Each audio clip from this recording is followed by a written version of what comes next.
السلام علیکم. بسم اللہ الرحمن الرحیم.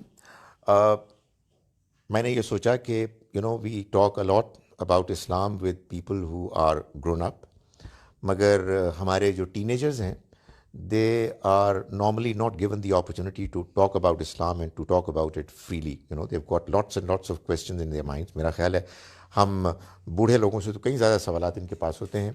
آئی have got bright intelligent girl Zoha with me and السلام علیکم. she's going to ask me questions whatever.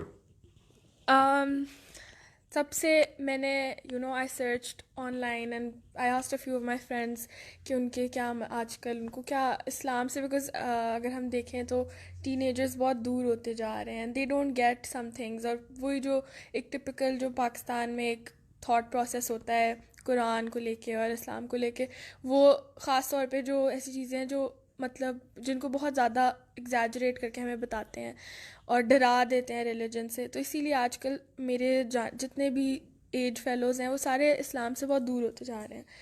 تو ایک یہ بہت بیسک سا سوال ہے، لیکن اگر آپ اس کے بارے میں سوچیں تو it has a lot of depth to it.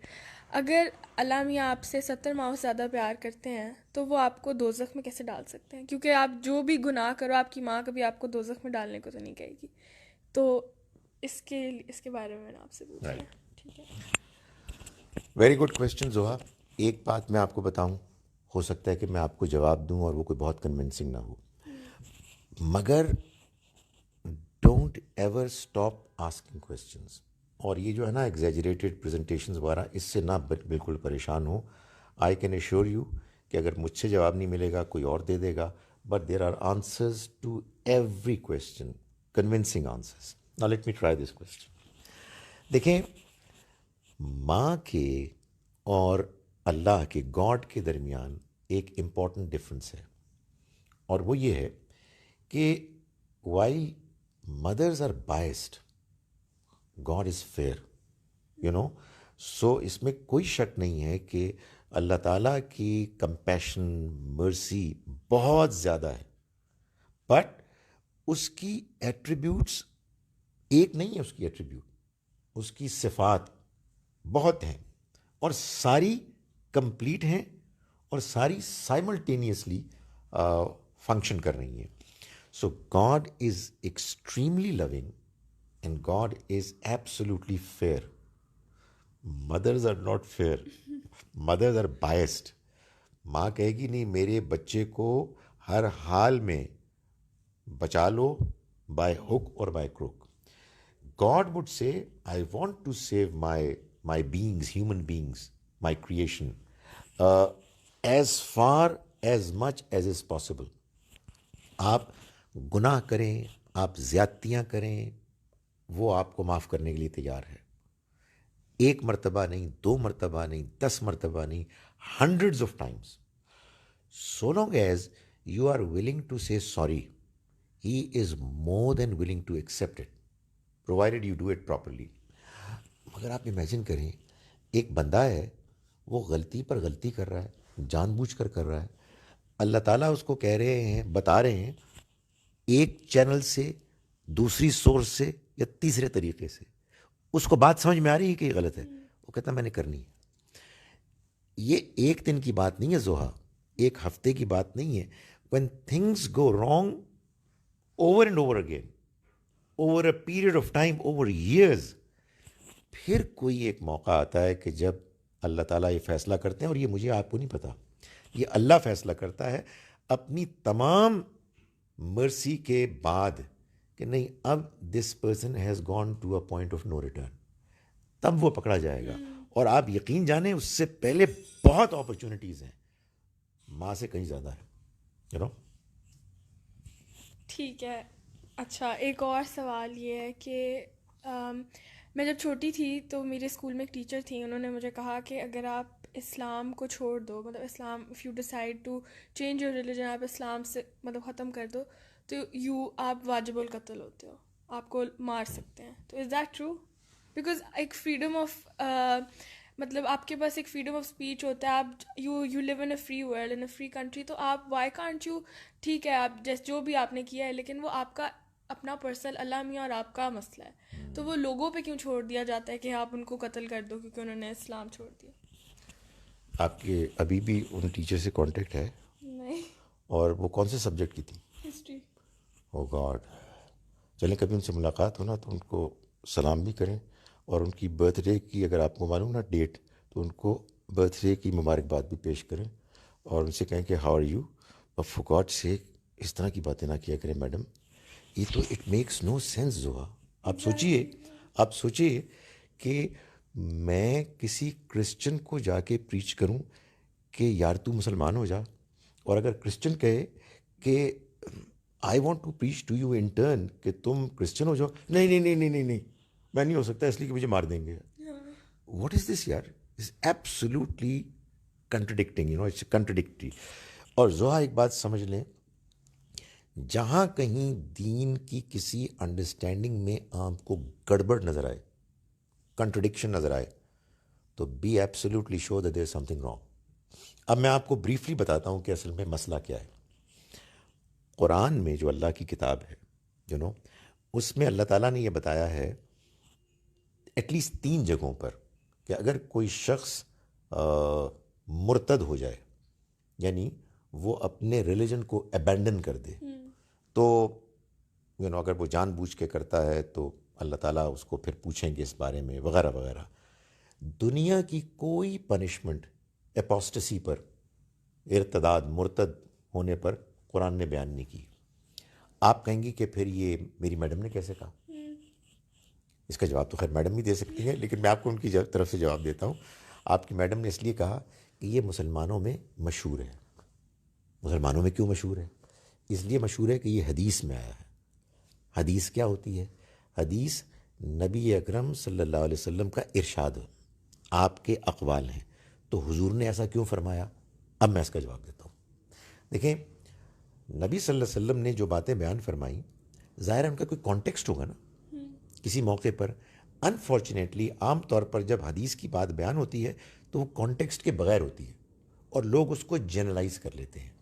اب ایک میں لمبی بات کو بالکل بریف کر کے بیان کر رہا ہوں کہ جب اللہ کے کوئی رسول میسنجر آتے ہیں اور وہ اپنی قوم کے لوگوں کو ڈائریکٹلی اللہ کا پیغام پیش کرتے ہیں اور ان کو بات سمجھ میں آ جاتی ہے، دے گیٹ کنونسڈ کہ یہ بات صحیح ہے، اور پھر وہ ان کو ریجیکٹ کرتے ہیں اور ان کو اپوز کرتے ہیں اور ان کی مخالفت کرتے چلے جاتے ہیں. There comes a point, a deadline, جس کے بعد اللہ تعالیٰ یہ فرماتے ہیں کہ اس قوم کو جس نے یہ ڈائریکٹلی میرے رسول سے بات سنی اور ان کو بات سمجھ میں آ گئی اور پھر انہوں نے ریجیکٹ کیا، ان کو میں اسی دنیا میں پنش کروں گا، آخرت کی پنشمنٹ سے پہلے. کیوں؟ تاکہ لوگوں کو معلوم ہو کہ یہ جو میں بتا رہا ہوں کہ دنیا ایک ایگزام ہے اور آگے چل کے لوگوں کو ریوارڈز ملیں گے اور پنشمنٹس ملیں گی. It's a reality. یہ کوئی صرف سمپل فلاسفی یا تھیوری نہیں ہے، بلکہ یہ ایک ریالٹی ہے. اس ریالٹی کو اللہ صرف اپنے رسولوں کے زمانے میں کر کے دکھا دیتا ہے. کیوں؟ اس لیے کہ لوگوں نے نوئنگلی اللہ کے رسول کا انکار کیا ہوتا ہے، ریجیکٹ کیا ہوتا ہے، اور they do it over a period of years, جس کے بعد اللہ کی پنشمنٹ آتی. آپ نے سنا ہوگا، قرآن مجید میں پڑھا ہوگا، نوح علیہ السلام کی جو قوم تھی ان کے اوپر فلڈ آیا اور اس سے تباہ ہو گئی. نوح علیہ السلام کی قوم تھی، ان پر پتھروں کی سٹونز کی بارش ہوئی، اینڈ سو آن. قرآن میں 6 ایسے میسنجرز ہیں جن کی سٹوریز بار بار بیان کی گئی ہیں. اللہ کے آخری رسول بھی ایک میسنجر، ایک رسول تھے. ان کی قوم نے جب ان کا انکار کر دیا، ریجیکٹ کر دیا ان کو، اس ڈیڈ لائن کے بعد ان کے لیے بھی یہی پنشمنٹ تھی، رائٹ؟ تو حضور نے اپنے اس زمانے کے لوگوں کے لیے جنہوں نے کہ اسلام قبول کیا صرف اپنے آپ کو بچانے کے لیے، ان کے بارے میں فرمایا کہ دیکھو اگر ان میں سے کوئی اپنا ریلیجن بدل دے تو اس کو بھی مار دیا جائے گا. یہ سزا ہے اس زمانے کے لیے. ہمارے ہاں انفارچونیٹلی لوگوں نے اس کو جنرلائز کر دیا for all times to come. نہیں بھائی، اب کیا ہوتا ہے، اب اگر کوئی مسلمان ہوگا تو میرے کسی انسان کی طرح بات سن کے ہوگا نا, اس کی بات سن کے. تو ہماری بات تو اتنی کنونسنگ ہے ہی نہیں, ہماری پرسنالٹیز اتنی امپریسو نہیں ہیں. اچھا کوئی بندہ مسلمان پیدا ہو جاتا ہے تو آپ کو معلوم ہے آپ لوگ مسلمان پیدا ہوئے, میں مسلمان پیدا ہوں, اسلام کا کیا حال ہے, کیسے کیسے لوگ ہیں جو اسلام کو پیش کر رہے ہیں, کتنے غلط کام ہم مسلمان کر رہے ہیں. تو اگر کوئی بندہ یہ کہتا ہے یار مجھے اسلام سے کوئی دلچسپی نہیں ہے, تو یہ سزا اس کے لیے ہے ہی نہیں. میں یہ انکریج نہیں کر رہا کہ لوگ اسلام کو چھوڑ دیں, میں ان کو سمجھاؤں گا, میں ان کو بتاؤں گا کہ بھائی جو تم کو اسلام سمجھ میں آیا وہ اسلام ہے ہی نہیں. But this punishment is not meant for anyone except for those who were present at the time of God's messenger. ٹھیک ہے. اچھا نیکسٹ کویشچن ہے حدیث کے اوپر. حدیث کے بارے میں آپ کچھ نہیں کہہ سکتے کیونکہ کتنی اوتھینٹک ہے. تو کون سی ایسی حدیث ہیں جن پہ ہمیں سننی چاہیے, کیونکہ کافی اس طرح کی باتیں ہوتی ہیں کہ حدیث سے ریلیٹڈ کہ کوئی بھی کچھ بھی کہہ کے حدیث کا نام لگا کہہ دیتا ہے کہ یہ حدیث ہے تو آپ کو یہ کرنا چاہیے, یہ ہے تو یہ اس فلانے انسان نے کہا ہے, فلانے انسان نے کہا ہے. تو یہ کون سی ایسی اصل میں حدیث ہے جن پہ جو اوتھینٹک ہیں, جو آپ کو لگتا ہے کہ کیسے, how can you classify them? دیکھیں زحا, بات یہ ہے کہ پہلے تو یہ سمجھ لیں کہ یہ جو اللہ کا دین ہے نا, اسلام, یہ بیسیکلی دو سورسز سے ہم کو ملا ہے, ایک قرآن اور ایک سنت. دونوں سورسز اوتھینٹک ہیں. اوتھینٹک کا مطلب پتہ ہے, کمپلیٹلی ریلائبل. اس کا کیا مطلب ہے؟ اس کا مطلب یہ ہے کہ آج مور دین 1400 ایئرز لیٹر ہم اللہ کے پیغمبر سے ٹائم وائز اتنے ڈسٹنس پہ بیٹھے ہیں, ہم آج بھی پورے کانفیڈنس کے ساتھ کہہ سکتے ہیں کہ قرآن اللہ کی کتاب ایگزیکٹلی وہی ٹیکسٹ ہے جو اللہ کے پیغمبر نے دی, اور نماز, حج اور اس طرح کے اور اعمال یہ بھی ایگزیکٹلی وہی ہے کہ جو اللہ کے پیغمبر صلی اللہ علیہ وسلم نے ہم کو دیے. کیسے کہہ سکتے ہیں؟ اس لیے کہہ سکتے ہیں کہ ان دونوں سورسز کے بارے میں اللہ تعالیٰ نے دو کرائیٹیریا, دو پیمانوں پر ان کو پورا اتارا. ایک اجماع, ایوری بڈی ایگریڈ, یونانیمٹی, یعنی حضور کے زمانے میں آپ کی جنریشن کے جو لوگ تھے, all of them agreed that this book starting from الحمد اینڈنگ ایٹ والناس, یہ پوری کتاب یہ وہی کتاب ہے جو اللہ کے پیغمبر نے ہم کو دی ہے اللہ کی کتاب کی حیثیت سے. All of them were in agreement. وہ کتاب نیکسٹ جنریشن کو مل گئی سب کو, اور پھر اس سے نیکسٹ جنریشن کو مل گئی سب کو. سو تب سے لے کر اب تک یہ کتاب چلی آ رہی ہے اسی فارم میں. سو دیر از نو ڈسپیوٹ اباؤٹ اٹ. بالکل اسی طرح سے آپ نے نماز پڑھی, آپ کے پیچھے مسلمانوں نے سب نے نماز پڑھی. جب آپ دنیا سے رخصت ہوئے تو نیکسٹ جنریشن نے نماز پڑھی, پھر اس کے بعد next generation. So everybody was given the same prayer to say. یہ اجماع, کمپلیٹ یونانیمٹی اور تواتر, ان انٹرپٹیڈ کنٹینیوٹی, یعنی تب سے لے کے اب تک وداؤٹ اینی گیپ وہ نماز چلی آ رہی ہے.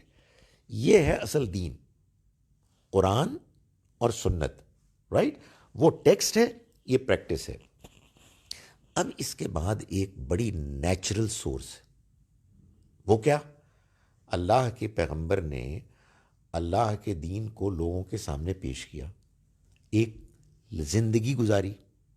اس زندگی میں بہت سے ایونٹس ہوئے, بہت سے واقعات ہوئے, لوگوں نے کویسچنس کیے, آپ نے بہت سارے لوگوں کو باتیں بتائیں وغیرہ وغیرہ. سم پیپل, ناٹ آل, دیکھیں قرآن میں ایوری بڈی واز دیئر. اس میں سم پیپل ہو ہرڈ ہم, ہو سو ہم, انہوں نے کیا کیا, آپ کی بات کو اگلی جنریشن میں کچھ لوگوں کو بتا دیا, انہوں نے پھر اگلی جنریشن کے کچھ لوگوں کو بتا دیا. پھر یوں چلتے چلتے 3 4 5 جنریشنز کے بعد 3rd سینچری ہجرہ میں, یعنی آفٹر مور دین 200 ایئرز, بعض اسکالرز نے اس کو انویسٹیگیٹ کیا. کس کو؟ کہ یہ جو ہم نے بات سنی ہے یہ ہم نے سنی ہے اے سے, اے نے سنی تھی بی سے, بی نے سنی تھی سی سے, سی نے سنی تھی ڈی سے, اور ڈی نے پھر ان کمپینین سے سنی جنہوں نے کہ رسول اللہ صلی اللہ علیہ وسلم کو فرماتے سنا. یہ جو ہمارے ہیں نا اسکالرز جن کو کہتے ہیں محدث, حدیث کے کمپائلرز, انہوں نے اے بی سی ڈی ان سب کو انویسٹیگیٹ کیا کہ کتنے ریلائبل تھے, اور پھر اپنی کتابوں میں انہوں نے ان کے حوالے سے, ان کے ریفرنس سے حدیثیں کوٹ کر دیں. They can never be 100% certain, ان میں ہمیشہ ڈاؤٹ رہے گا, مگر بہرحال ایسا بھی نہیں ہے کہ ان کی سرٹنٹی زیرو ہے. سو بیکاز یہ ساری اسٹیٹمنٹس جو حدیث میں آتی ہیں کچھ زیادہ ریلائبل لوگوں سے, کچھ کم ریلائبل لوگوں سے, یہ اسٹیٹمنٹس وہ ہیں کہ جن کو ہم ویلیو دیتے ہیں. You know why? Because Allah کے رسول کی باتیں ہیں. We are not 100% certain like we are certain about the Quran, like we are certain about Sunnah, we are not certain about Hadith. مگر بہرحال اس پہ بڑا کام ہوا ہے. اس لیے اب now coming to your question, بڑا لمبا جواب ہو گیا. کمنگ ٹو یور کوشچن کہ بھائی اس کو ہم کس حد تک مانیں, how far should be accept them, اس کا جواب بڑا سمپل ہے. If a scholar of hadith has said that this hadith in my opinion is reliable. Why? Because A, B, C, D, all of them are reliable people. تو ہم یہ کہیں گے now we will take this hadith, but we will understand it only in the light of the Quran and Sunnah, as a footnote of the Quran and Sunnah.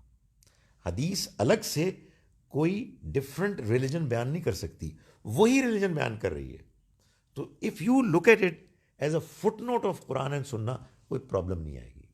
آپ قرآن اور سنت کو ہٹا دیں اور حدیث کو ایک تھرڈ سورس آف ریلیجن مان لیں انڈیپینڈنٹ, تو سارے مسئلے پیدا ہوتے ہیں. ٹھیک ہے, ٹھیک ہے. اچھا, اگلا سوال ہے کتوں پہ. oh my God.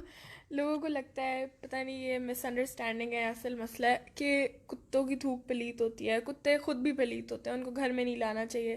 اگر آپ انہیں گھر میں لے آؤ گے تو آپ کی نماز قبول نہیں ہوگی, آپ کے گھر میں رحمت کے فرشتے نہیں آئیں گے. تو یہ بات سچ ہے یا نہیں؟ دیکھیں, لیٹ دا کتوں کی بات بی دا لاسٹ بات. کیونکہ کتوں کی بات ہوگی تو اس کے بعد تو خاتمہ ہی ہونا چاہیے نا. پھر ملتے رہیں گے انشاءاللہ, آپ سے انشاءاللہ بات چیت ہوتی رہے گی.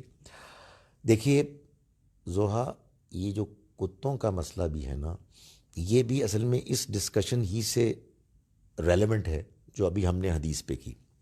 آپ کو پتہ ہے کتوں کے بارے میں قرآن مجید میں 2 جگہوں پر ذکر ہے. ایک سورہ مائدہ, سورہ نمبر 5, جس میں if I am not wrong verse number 4 میں اللہ تعالیٰ نے یہ بتایا ہے کہ یہ جو تم کرتے ہو نا شکار, ہنٹنگ, تو ظاہر ہے اس زمانے میں ہنٹنگ کیسے ہوتی تھی, تیر سے ہو رہی ہے, غلیل سے ہو رہی ہے, اب آپ کے پاس گنز آ گئی ہیں وغیرہ وغیرہ. تو آپ نے شکار کو مارا, تیر مار دیا, اب وہ دور کہیں ہے پڑا ہوا, گر گیا انجرڈ. آپ کا شکاری کتا جاتا ہے, اس کو پکڑ کے منہ میں لے کے آتا ہے, اس سے خون نکل رہا ہوتا ہے, اور اللہ تعالیٰ نے کہا کہ یہ حلال ہے, اس کو ذبح کرو, حلال. بلکہ وہ خون اگر اس کا ٹھیک طرح سے ڈرین ہو جائے, نکل جائے, اس کتے کا لایا ہوا وہ شکار, وہ حلال ہے. آپ کہیں گے کتا کہاں سے آ گیا؟ قرآن میں الفاظ استعمال ہوئے ہیں, تو کلبونہن, کلب کہتے ہیں نا کتے کو, تو یہ اللہ تعالیٰ نے اس لفظ کو استعمال کیا اور یہ بتایا کہ اگر وہ تمہارے لیے جانور وہ شکار لے آئے تو تمہارے لیے حلال ہے. وہ شکار جو مارا گیا وہ کیسے پکڑ کے لائے گا؟ جیب میں ڈال کے لائے گا؟ آپ اس کے ساتھ کوئی ٹرالی دیں گے جس میں منہ سے پکڑ کے لائے گا اپنے دانتوں سے, اور اللہ تعالیٰ کیا کہہ رہے ہیں؟ حلال ہے. دوسری اگزامپل سورہ کہف ہے, سورہ نمبر 18, اس میں آپ کو معلوم ہے اللہ تعالیٰ نے ایک ایگزامپل دی ہے ان ینگسٹرز کی جنہوں نے کہ ایک بستی میں, ایک علاقے میں, سوسائٹی میں جہاں لوگ شرک کرتے تھے, انہوں نے کہا کہ ہم شرک نہیں کریں گے. ہم آپ ہی کی طرح کے نوجوان تھے جنہوں نے کہا کہ ہم غلط بات نہیں مان سکتے. دے ور ڈٹرمنڈ. تو انہوں نے اللہ سے دعا کی کہ جی پلیز ہم سے کم ٹو آر ریسکیو, یہ لوگ تو بڑے ظالم ہیں. تو اللہ تعالیٰ نے کہا کہ تم ایسا کرو غار میں جاؤ. وہ غار میں چلے گئے. ان کے ساتھ ایک کتا تھا. اللہ تعالیٰ نے اس کو ڈسکرائب کیا کہ وہ اپنی غار میں سو رہے تھے. اللہ نے ان کو سلا دیا فار ایئرز اینڈ ایئرز, اور کتا بھی درمیان میں انٹری پوائنٹ پر سو رہا تھا. اور اس کو اللہ تعالیٰ نے فرمایا وَكَلْبُهُمْ بَاسِطٌ ذِرَاعِهِ بِالْوَسِيدِ, اور ان کا کتا وہ دہلیز پر, ان کے انٹری کی جگہ پر وہ اپنے بازو پھیلائے ہوئے, ٹانگ پھیلائے ہوئے بیٹھا ہوا تھا اور سو رہا تھا. یار اگر اللہ میاں کو اس کو اتنا برا کہنا تھا تو اتنا شاندار تبصرہ کیوں کیا؟ معلوم ہوتا ہیرو تھا, جیسے قرآن نے ڈسکرائب کیا. اب یہ بات کیوں مشہور ہو گئی؟ یہ حدیث سے ہوئی ہے. میں نے حدیث کے بارے میں آپ کو بتا دیا کہ اصل میں اس کو آپ کو صحیح کانٹیکسٹ میں سمجھنا ہے. انفارچونیٹلی حدیثیں بہت سی بیان ہوتی ہیں کانٹیکسٹ کے بغیر. ایک مرتبہ حضرت جبرائیل داخل ہوئے نبی صلی اللہ علیہ وسلم کے کسی حجرہ مبارک میں. چھوٹی چھوٹی سے ان کے ہوتے تھے اپارٹمنٹس, حجرہ, اس میں داخل ہوئے تو ایک پلہ تھا, چھوٹا سا کتا, تو انہوں نے کہا جی کہ اس کو باہر نکالیں تو میں آؤں گا. اس سے معلوم ہوا کہ حضور کی اس چھوٹی سی جگہ میں کتا تھا. تو حضرت جبریل نے کہا کہ وہ جائے گا تو میں آؤں گا. اوکے فائن, ظاہر ہے وہی کو نازل ہونا ہے تو ہی wanted a place to be absolutely clean and calm, اس میں کوئی فوکس کرنے میں کوئی ڈسٹریکشن نہ ہو وغیرہ وغیرہ. اسی طرح سے مدینہ منورہ میں کچھ کتے مار دیے گئے. کیوں؟ وہ بیماری تھی ان کو, ریبیز کی. اس طرح کی چیزیں تھیں. باقی میں نے آپ کو بتا دیا, قرآن سے میں نے 2 حوالے دے دیے. سو ہمارے یہاں اصل میں ہوتا کیا ہے, لوگ بغیر کسی خاص صحیح کانٹیکسٹ کو اپریشیٹ کیے ہوئے وہ ایک بات حدیث میں پڑھ لیتے ہیں, اس کو بیان کرتے ہیں, وہ مشہور ہو جاتی ہے اور بیچارہ کتا بدنام ہو جاتا ہے نا. So sad. But thank you very much Zoha for such nice questions. Thank you very and much. I would like to continue with it in the future as well, inshallah. Thank you so much for Okay. answering my question. Thank you. Inshallah.